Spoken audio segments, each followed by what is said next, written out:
ስታንፎርድ ብሪጅ ትንሳኤ የፈርናንዴዝ ወርቃማ ግብና ወደ ዌምብሌ የተቆረጠው የፍጻሜ ትኬት በስታንፎርድ ብሪጅ ላይ አጥልቶ የነበረው የጭንቀት ደመና ቢያንስ ለዛሬ ተገፏል።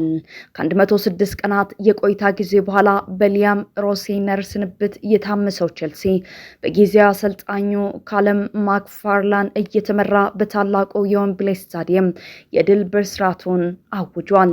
ተጠባቂው የእንግሊዝ ኤፍኤ ካፕ ግማሽ ፍጻሜ ሰማያዊዎቹን ከሊድስ ዩናይትድ ያገናኘ ሲሆን ቼልሲ 1-0 በሆነ ጠባብ ውጤት በማሸነፍ ከአያሎ ማንቸስተር ሲቲ ጋር ለሚያደርገው የፍጻሜ ፍልሚያ ትኬቱን ቆርጧል። የጨዋታው ብቸኛና ወርቃማ ግብ በ23ኛው ደቂቃ ላይ በኤንዞ ፈርናንዴዝ እየተቆጠረች ነበረች። ፔድሮ ኔቶ ያሻገረለትን ኳስ በግሩም ሁኔታ በጭንቅላቱ ገጭቶ የሊድሱን ግብ ጠባቂ ሉካስ ፔሪን መረብ የበጠሰው ፈርናንዴዝ ቼልሲዎች በፕሪሚየር ሊጉ ክለቦች ላይ ጎል ሳያስቆጥሩ የቆዩበትን የ498 ደቂቃዎች አሰልቺ ድርቅ በይፋ ሰብሮታል። ቼልሲዎች ጨዋታውን በተቆጣጠሩበት ሰዓት ጆአው ፔድሮ ያደረገው ሌላ አስቆጭ ሙከራ የግቡን ቋሚ ገጭቶ መመለሱ መሪነታቸውን ይበልጥ እንዳያሰፉ አድርጓቸዋል። በሌላ በኩል ሊድስ ዩናይትዶች ከ1973 ወዲህ ለመጀመሪያ ጊዜ የኤፍኤ ካፕ ፍጻሜን ለመርገጥ የነበራቸው ህልም በአመክኗቸው ወርቃማ አጋጣሚዎች ምክንያት ገደል ገብቷል። ዳንኤል ፋርክ የሚያሰለጥነው ስብስብ በተለይም በብሬንደን አሮንሰን እና በዶሚኒክ ካልቨርት ሌዊን አማካኝነት ያገኟቸው እድሎች ወደ ጎልነት ሳይቀየሩ ቀርተዋል። ለዚህ ደግሞ በቅርብ ወራት ከፍተኛ ትችት ሲስተናገድበት የነበረው የቼልሲው ግብ ጠባቂ ሮበርት ሳንቼዝ ያሳየው ጀግንነት ወሳኝ ነበር።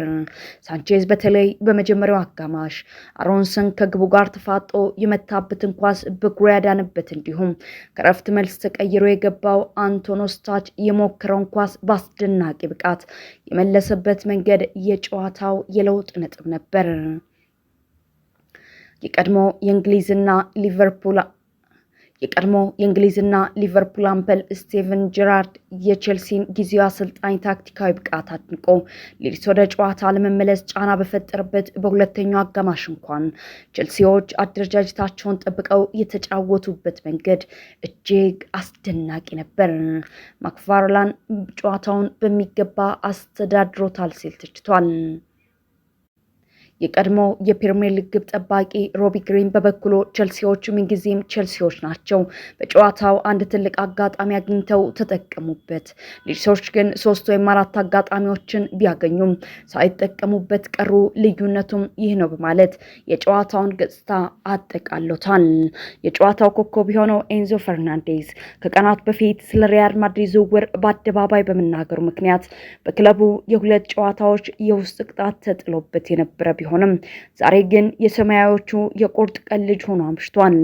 አሰልጣኝ ሊያም ሮሴነር ቡድኑን ከ1912 ወዲህ ለመጀመሪያ ጊዜ ለ5 ተከታታይ ጨዋታዎች ያለ ጎል እንዲሸነፍ አድርገው ከተሰናበቱ በኋላ የመጣው ይህ ድል ለክለቡ ደጋፊዎች ትልቅ እፎይታን ሰጥቷል። የባለፉትን 3 ኤፍኤ ካፕ የፍጻሜ ጨዋታዎች ሽንፈት ታሪክ ለመቀየርም ትልቅ የሞራል ስንቅ ሆኗቸዋል። አሁን የሁሉም የእግር ኳስ አፍቃሪ አይን ወደ ሜይ 16ቱ የዌምብሌ የፍጻሜ ፍልሚያ አቅንቷል። ጊዜያዊ አሰልጣኙ ካለም ማክፋርላን በፔፕ ጋርዲዮላ የሚመራውን ማንቸስተር ሲቲን መርታት ከቻሉ እንደ አንቶኒዮ ኮንቴ፣ ሮቤርቶ ዲማቲዮ፣ ካርሎ አንቸሎቲና ጉስ ሂዲንክ ሁሉ የኤፍኤ ካፕ አሸናፊ በመሆን ስማቸውን በቼልሲ የክብር መዝገብ ላይ በወርቅ ቀለም ያኖራሉ።